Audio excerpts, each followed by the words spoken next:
2 errores no hacen un acierto. Pero seguro que nos pone en igualdad. Más o menos. En este episodio, escucharás sobre un padre pedófilo siendo castigado por sus crímenes en prisión. Perros defendiendo a una familia a toda costa. Alguien que dejó morir a su malvado hermano gemelo. Y último pero no menos importante, una mujer consumida por la ira, cuyos actos solo pueden clasificarse como un exceso de venganza. Naturalmente, se recomienda discreción al espectador. Estos actos de venganza pueden ser perturbadores para los delicados. Esta historia ha estado conmigo durante algunos años y siento que estoy listo para compartirla. Es algo vago porque hay muchas personas que podrían resultar heridas con los detalles de esta historia. Mi padre nos abusó sexualmente a mí y a mis hermanos cuando éramos niños. Era el más joven de 3 hermanos y fui el que habló, logrando que lo arrestaran. Solo se le acusó de un cargo contra mi hermana. Mi hermano y yo hemos hablado de lo que pasó varias veces, pero ambos sentimos que nunca obtuvimos justicia por lo que hizo. Consiguió 4 años en prisión federal, así como cargos por tener drogas y algunas armas ilegales. Tenía un rifle de asalto y una pistola que no estaban registrados en Canadá. Durante un tiempo en mi adolescencia, terminé viviendo en un mal vecindario, viviendo con mis amigos pandilleros y vendiendo drogas para poder comer. No me juzgues por eso. Solo vendí marihuana, que no mata a nadie, así que me siento bien al respecto. Un día, un jefe de la pandilla en la que estaban mis amigos, vino a nuestro apartamento, porque yo vendía mucha marihuana, y esto comenzaba a no gustarle. Me dio un salto. Y lo respetaba, ya que él me respetaba siendo solo un niño tratando de terminar la secundaria. El superior, llamémosle Greg, venía de vez en cuando. Es una semana para registrarse, pero no de mala manera. Greg me dejó de lado, así que un mes después de conocerlo, ya no necesitaba vender más. Ayudó con facturas y comestibles, etc. Cuando le pregunté por qué, me dijo que conocía a mi padre en la cárcel. La siguiente historia es lo que recuerdo de lo que él me contó. La prisión confirmó esta historia cuando pregunté después de mi cumpleaños número 18. Greg había estado en prisión durante 3 años cuando mi padre llegó a la prisión. Resulta que Greg y mi padre eran compañeros de celda. Greg me explicó que mi padre nunca parecía estar bien, y durante un año logró ganarse su confianza. Mi padre le reveló que no fue atrapado por agredir a varias personas a su cargo. Pero en realidad, no le dijo lo que hizo. Greg, al estar en una poderosa pandilla, usó sus conexiones para averiguar exactamente qué hacía mi padre. Greg no quería arruinar su salida, así que todo lo que hizo fue decirle a los prisioneros más respetados que nunca volverán a ver la libertad, y no tienen moral. Mi padre fue violado, golpeado, quemado, apuñalado y golpeado nuevamente durante meses antes de morir. Y todo lo que puedo decir es que desearía que hubiera durado más tiempo. Greg juntó las piezas y me cuidó durante 2 años, cuando no tenía a nadie. Greg consiguió la justicia que yo y mis hermanos realmente merecíamos. Cuando pienso en los meses de tortura que soportó, siento que esos prisioneros obtuvieron una mejor venganza de la que yo jamás podría haber obtenido. Estoy genial ahora. Greg es como un tío loco. Le dispararon en el brazo y abandonó la vida de la pandilla. Esto fue hace muchos años, y nunca fui acusado. El caso se cerró como una invasión a la vivienda que se detuvo con fuerza razonable. Mis perros no fueron dañados ni quitados de mí. Mi vecina, a la que llamaremos Josephine, era una mujer agradable. Una madre soltera con un niño pequeño. De todos modos, cuando se mudó, tuvo algunos problemas con ratas causados por el acaparamiento del dueño anterior. Y como las ratas no me molestan, y tenía un perro pequeño además de mi perro grande, pude ayudar un poco. Ella y mi esposa se hicieron grandes amigas, y a su hijo le encantaban mis mastiffs y el gran danés que tenía en ese entonces. A menudo, cuando Josefina estaba trabajando, su chico venía a quedarse con mi esposa y yo, y los perros, después de la escuela y los fines de semana. Un año después de que Josephine se mudó, nos dijo que estaba segura de que un hombre la seguía, quien la había abordado en un bar durante una de sus salidas semestrales con su hermana. Apenas salía a socializar. Fue pura mala suerte. Conoció a este hombre de todos modos, nos pidió que estuviéramos atentos a su tipo y color de coche, y si podíamos obtener su matrícula, ella podría dársela a la policía. Nosotros, por supuesto, prometimos ayudar, y seguimos con nuestro día. Tarde esa noche mi gran danés me despertó con su llanto, y me llevó a la puerta lateral. Esta puerta se abría a un camino compartido con mi vecino. Abrí pensando que él necesitaba ir al baño en el jardín, pero tan pronto como lo abrí, vi a un hombre dentro de la cocina de Josefina, y luego escuché su grito. Corrí por la entrada, y pude ver que su puerta había sido forzada. Probablemente eso despertó a mis perros. Abrí su puerta de la cocina y le grité que se detuviera. Él vino por mí. Se dio cuenta bastante rápido de que sabía pelear y que estaba perdiendo. En la lucha logró liberarse y se fue corriendo por el camino. Llamamos a la policía e hicimos la denuncia, y dimos declaraciones cuando llegó la policía. Josephine y su hijo se quedaron con nosotros el resto de la noche. Al día siguiente fue a quedarse con parientes usando el coche de otro amigo por si acaso él estaba alrededor. Exploré un poco por delante, para asegurarme de que ella pudiera escapar con seguridad. Esa noche me desperté al sonido de un hombre gritando en mi casa. Podría haber bajado directamente para ver qué estaba pasando. Encendido, pero esperé hasta que los gritos se detuvieron antes de investigar. Esperando, ya que sonaba exactamente como el hombre de la noche anterior, y supuse que necesitaba pasar un buen rato con algunos depredadores reales. No se movía cuando entré en la sala de estar, pero los perros estaban realmente contentos consigo mismos. Lo que la policía y yo dedujimos que había ocurrido fue que entró silenciosamente en mi cocina por la puerta lateral. Mis mastines y el gran danés esperaron hasta que estuvo bien adentro de la casa antes de atacar. Fue zarandeado por el cuello desde atrás por mi gran danés, y mientras esto sucedía, los mastiffs destrozaron sus piernas. El pequeño perro de mi esposa también lo atacó, teniendo en cuenta que el pequeño perro estaba cubierto con la sangre del intruso. Había sufrido múltiples heridas mortales en los muslos, cuello y cara. El violador, intruso, llevaba una mochila con cuchillos, cinta de pato, mordazas y un pequeño hacha de mano. ADN, Josephine lo había arañado, y mis declaraciones y las de Josephine confirmaron. Era el mismo hombre que había intentado violar a mi vecina. Parece que no tenía idea de que tenía perros grandes. O era realmente muy estúpido. ¿A quién le importa? Esos perros ya murieron de viejos, pero yo crié a los mastines y todavía tengo sus cachorros y nietos. El gran danés llegó a los 12 años, que es una edad muy avanzada para uno de ellos. Josephine obtuvo un mastín de mí poco después de este evento.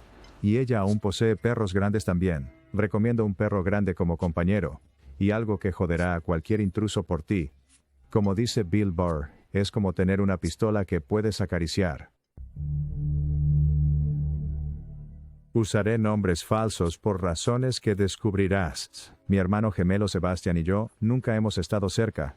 De hecho, él hizo la vida infernal creciendo, y mis padres no ayudaron al tener favoritos. Por ejemplo, le conseguirían mejores cosas en nuestro cumpleaños, solo íbamos al cine a ver las películas que a él le gustaban y le darían dinero extra para las tareas del hogar.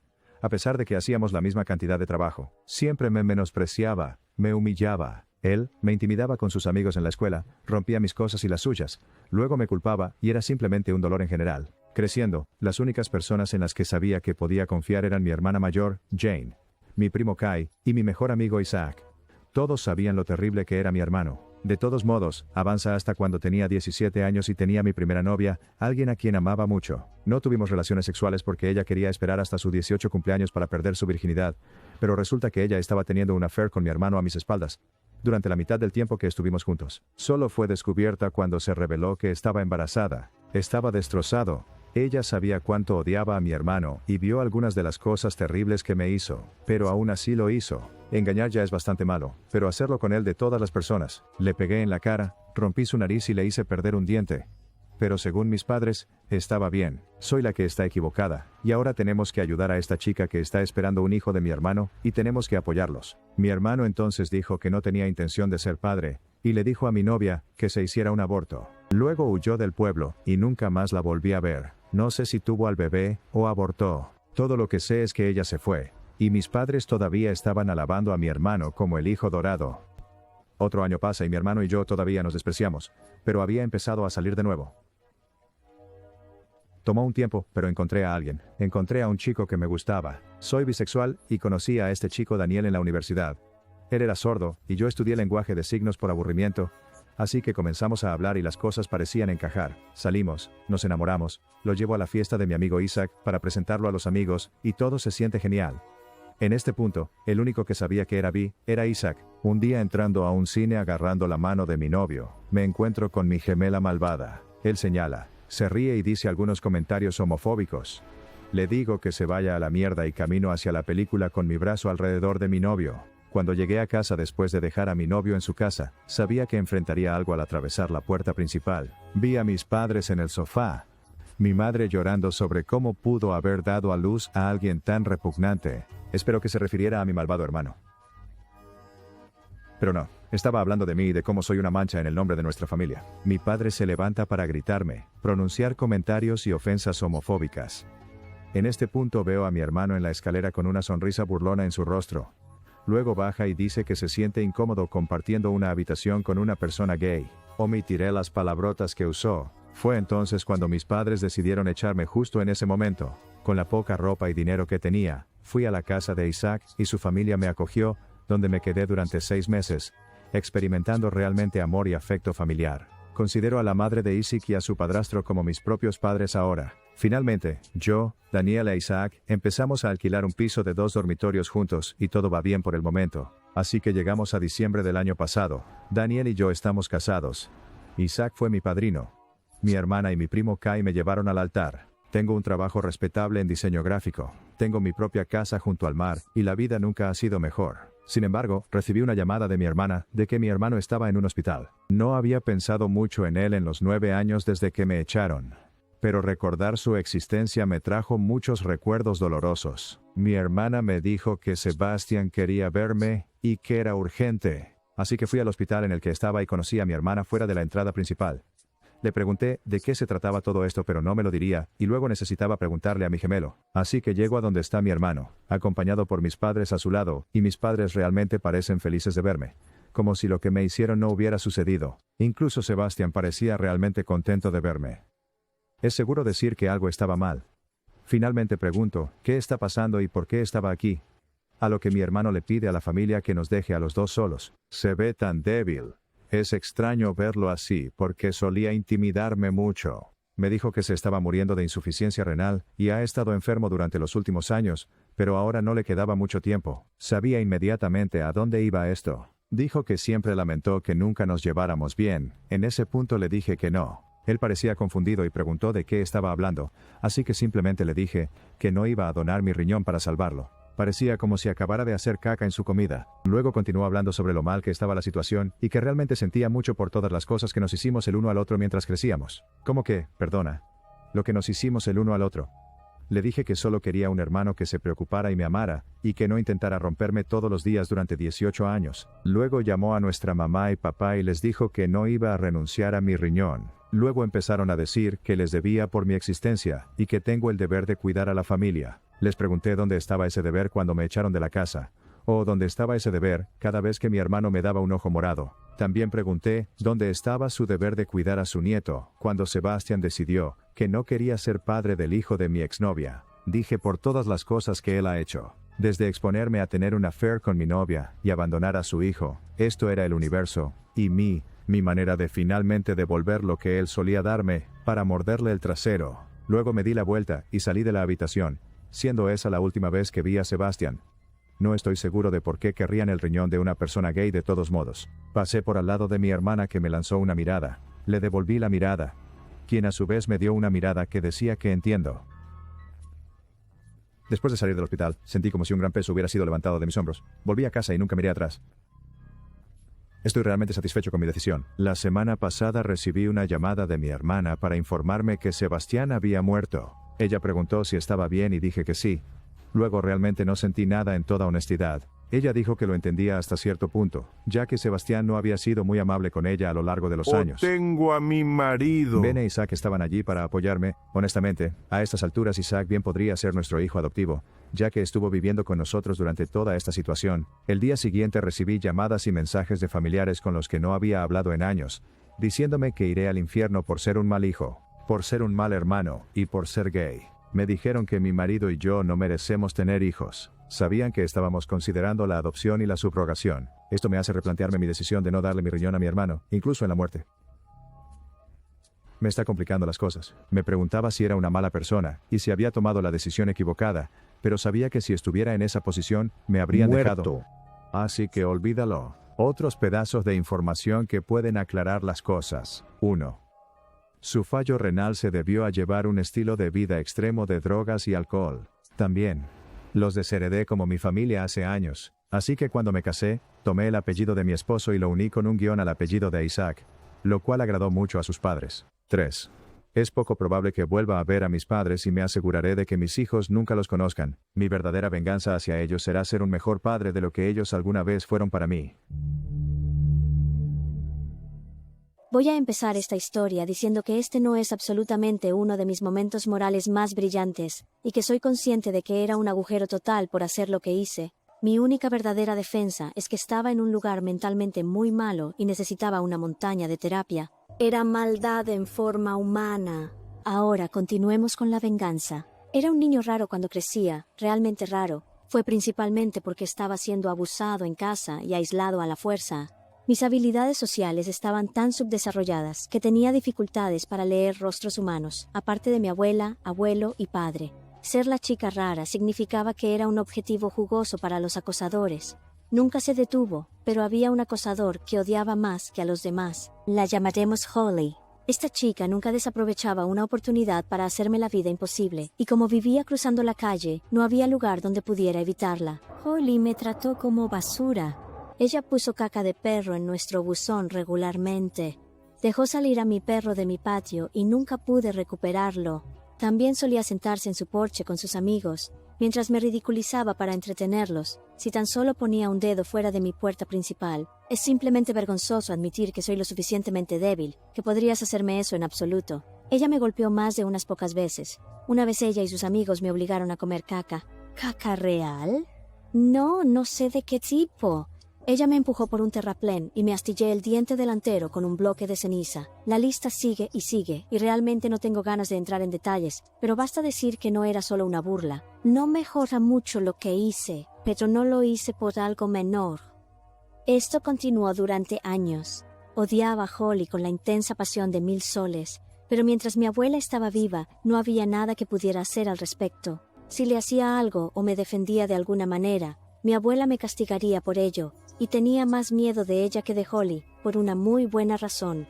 Así que hice un plan, soporté todos los abusos y me prometí a mí mismo que cuando fuera mayor, haría que Holly pagara por lo que me hizo. Pensar en lo que iba a hacerle cuando llegara el momento adecuado, a veces era lo único que me mantenía en marcha. Con el tiempo, Holly creció y finalmente me dejó en paz y dejó de ser una molestia. Desafortunadamente para ella, para entonces, ya era demasiado tarde. No me importaba un comino su nueva epifanía moral. Había estado alimentando mi rencor durante 2 décadas y era hora de un ajuste de cuentas. Iba a destruir a esa bruja. Cuando mi abuela finalmente murió, era hora de actuar, y había tenido 20 años para planificar. No estuve ocioso mientras esperaba.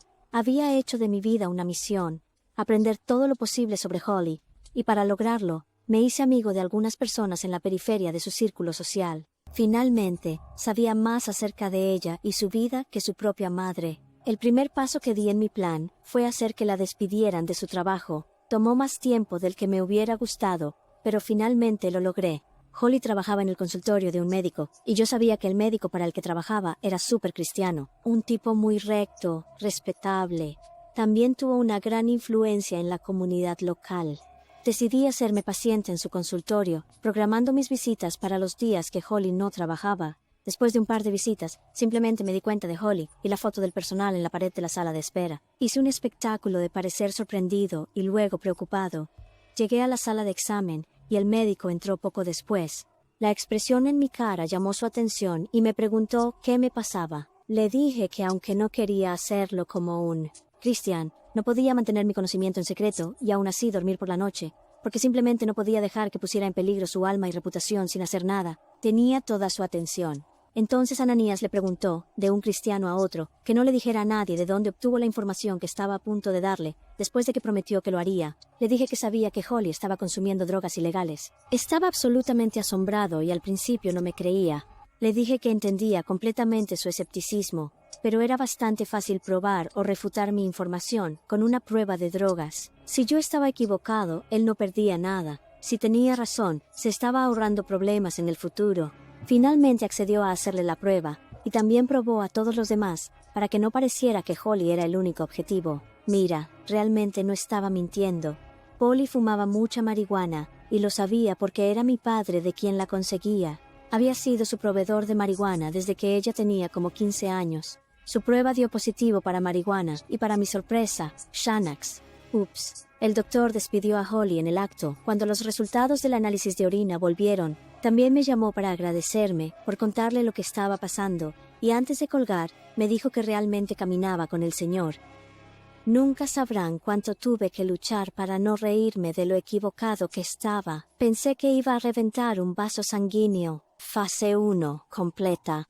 Sé lo que estás pensando. Es solo un trabajo, y no es como si ella no pudiera conseguir otro, ¿verdad? Perder un trabajo no es el fin del mundo. Estarías equivocado. ¿Recuerdas cómo dije que su jefe tenía una muy alta reputación en nuestra área? Ese hombre llamó a todos los hospitales y consultorios de médicos del estado para asegurarnos de que ninguno de ellos contrataría a Holly y correría el riesgo de responsabilidad y pérdida de confianza comunitaria por asociarse con ella. El campo de estudio de Holly estaba todo relacionado con la profesión médica, por lo que su educación fue considerada inútil porque nadie la contrataría. Aún no había terminado. No, ni siquiera cerca. Ella perdió su trabajo y como no tenía ingresos, su coche fue embargado. Aún tenía a su familia, 2 hijos y un prometido. ¿Quién necesita familias? ¿Verdad? Con la ayuda de un buen amigo mío, engañamos a su prometido hasta los pijamas. Mi amiga es muy guapa y me dejó usar sus fotos para demostrar que realmente existía. Incluso se conectó con él en Skype una vez. Cuando finalmente hizo los arreglos para un encuentro cara a cara y reservó una habitación de hotel, envié por mensaje las capturas de pantalla de todo a Holly desde un número desechable. Decir que el excremento impactó la unidad oscilante sería un gran eufemismo. Terminaron. Todo el asunto fue un calvario, y Holly estaba devastada. Tenía 2 hijos, no tenía trabajo, y ahora tampoco un prometido que pudiera ayudarla a mantener a flote a la familia. Una persona normal se habría detenido entonces. Desafortunadamente no soy normal y estaba totalmente descontrolado. Estuve furioso durante 20 años. De ninguna manera iba a ser indulgente con ella. Fase 3. Con su prometido ausente y sin trabajo. Holly estaba luchando mucho, necesitaba dinero, y lo necesitaba rápidamente antes de que ella y los niños fueran desalojados. La metanfetamina es un enorme problema en mi área. Es de alto riesgo, pero también es dinero rápido. Así que empecé a mencionar sutilmente la situación de Holly entre mi familia más legalmente cuestionable. Finalmente, uno de los amigos de mi familia, que resultó ser un cocinero de metanfetamina, se puso en contacto con Holly y le ofreció mucho dinero para que le permitiera cocinar droga en su casa. Se suponía que era algo de una sola vez, 2 días y luego terminado para siempre. Holly estaba desesperada, así que dijo que sí. Al principio todo fue sin problemas. Pero justo en medio de la sesión de cocina, alguien llamó de forma anónima para dar un aviso sobre una operación de cocina en progreso a la unidad local de narcóticos. Llegaron a la casa de Holly alrededor de las 3 de la mañana y atraparon a todos adentro, incluida Holly, quien estaba fabricando metanfetaminas con las manos en la masa. Verla llorar, esposada y puesta en ese coche de policía, fue uno de los momentos más gloriosamente satisfactorios de mi vida. Estaba en un profundo dolor legal, y para empeorar una situación ya mala. Sin embargo, la mayoría de las casas donde se descubren laboratorios no se consideran habitables después, porque los vapores tóxicos de los químicos utilizados para hacer la droga se meten en todas partes, y es súper difícil y consume mucho tiempo limpiar. Depende del dueño de la propiedad contratar a un equipo de materiales peligrosos para limpiarlo o condenarlo y derribarlo. La limpieza de un laboratorio cuesta miles de dólares. Hubiera costado más dinero limpiarlo que el valor total de la propiedad, así que fue derribado, con todo lo que Holly poseía todavía dentro. Verás, no puedes sacar cosas de un laboratorio de metanfetaminas porque estarán cubiertas de residuos tóxicos. Puede enfermarte mucho, especialmente a los niños pequeños. Normalmente se cuenta todo en la residencia como una pérdida. Ahora, algunas personas se meten y agarran cosas de todos modos. Pero bueno, es su funeral. Pero como Holly todavía estaba en la cárcel, no había forma de que ella pudiera conseguir nada, y ninguno de sus familiares cercanos estaba interesado en correr el riesgo de ser atrapado. Infiltrándose en la casa y siendo acusado de robo o manipulación de una escena del crimen, Holly terminó en la cárcel por un tiempo, y mientras ella no estaba, el tribunal otorgó a su padre, ex prometido, la custodia total de sus hijos, y a Holly solo se le otorgó visitas supervisadas, 2 horas todos los sábados si recuerdo correctamente. La venganza es un plato que se sirve frío, y el mío estaba congelado. Estuve detrás de cada cosa mala que sucedió en la vida de Holly, de una forma u otra, durante un periodo completo de 5 años. Decidió que le gustaba intimidarme y hacer mi vida un infierno, y creía que nunca habría consecuencias. En cambio, tomé su reputación, su trabajo, su prometido, la hice arrestar y condenar por un delito grave, y le quité a sus hijos. La mejor parte es que ella no tiene idea de que lo hice hasta el día de hoy. Ella se había olvidado de mí. Lo que me hizo impactó mi vida para siempre, pero para ella no era lo suficientemente importante como para molestarse en recordar. No era nada para ella, así que nunca me relacionó con sus problemas. La última vez que supe, estaba en rehabilitación por alcoholismo y le habían terminado permanentemente sus derechos parentales. Después de que perdió a sus hijos, simplemente se rindió, se metió en una botella y nunca volvió a salir. Estuve tentado de contárselo, pero decidí que la impotencia y confusión sobre por qué todo de repente se fue al diablo en un cestillo era el mejor plan, porque eso significa que de vez en cuando puedo contactarla y fingir que me importan sus problemas para obtener una nueva venganza sobre su última historia de tristeza. Ella piensa que soy la persona más amable que ha conocido. Gracias por ver Royal AI. Asegúrate de suscribirte y activar la campana de notificaciones para recibir futuros episodios. Comparte tu experiencia en los comentarios o dinos qué opinas de estas historias.